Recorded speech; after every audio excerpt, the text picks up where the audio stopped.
Bonjour, que la paix soit sur vous. Qu'y a-t-il de nouveau dans cet ouvrage? Qu'est-ce que le lecteur peut s'attendre à trouver qu'il n'a pas déjà lu ou dont il n'est pas déjà au courant? Déjà, la première chose que j'aimerais dire, c'est que c'est la première fois que j'écris un livre de cette nature. Jamais auparavant, je n'ai écrit un livre qui puisse être finalement une réflexion personnelle, quelque chose qui a une dimension qui est à la fois intime, qui est à la fois de l'introspection, et puis une réflexion à partir de l'introspection sur les réalités de la société, et puis la justice, la prison, et puis comment vivre avec la souffrance, comment faire face à l'épreuve. Alors déjà, simplement, la tonalité du livre est nouvelle. Ce qu'il y a aussi d'important dans ma démarche, c'est pendant de longs mois, les médias ont parlé à ma place, ont traduit, ont transmis, ont fait entendre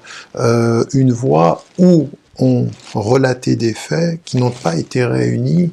dans leur vérité ou dans leur contexte. Et pour la première fois, en l'occurrence ici, eh bien, je prends le temps de réunir les faits, de les mettre dans leur contexte, de dire la vérité sur des vérités qui n'ont pas été dites, de mettre dans un certain contexte, un contexte qu'on n'a pas expliqué, et puis une réflexion également sur le rôle des juges, le rôle de la police, la façon dont finalement, dans ces mois de prison, j'ai pu être traité ou maltraité parfois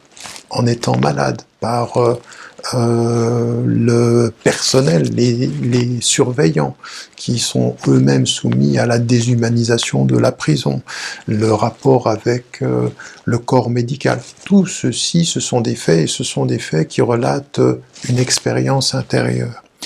Donc des faits d'abord, ensuite une expérience, et puis bien entendu ce qui n'est jamais apparu,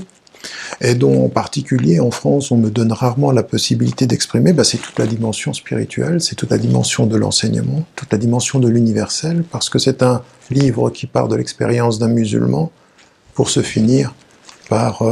le miroir de l'humanité et de l'humain, tout ce que nous partageons ensemble. Donc ce sont des choses nouvelles, ce sont des choses importantes, et qui sont finalement un message universel à partir d'une expérience singulière.